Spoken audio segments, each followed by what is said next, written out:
Hello guys, you're welcome back to my channel. Motivational speaker declares ex-girlfriend dead to get sympathy from crush.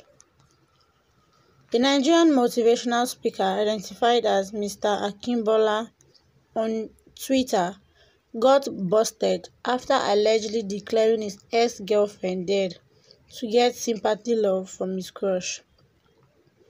According to another Twitter user identified as Chiamaka, the motivational speaker blocked everyone on his WhatsApp contact list except his crush before allegedly declaring the ex-girlfriend dead. It was also gathered that the man said that the ex-girlfriend was his sister. Sharing the story, many people have reacted to it as they find it both funny and disheartening. Guys, let me know what you think about this.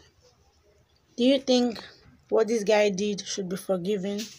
Let me know what you think in the comment section below. Have a nice day.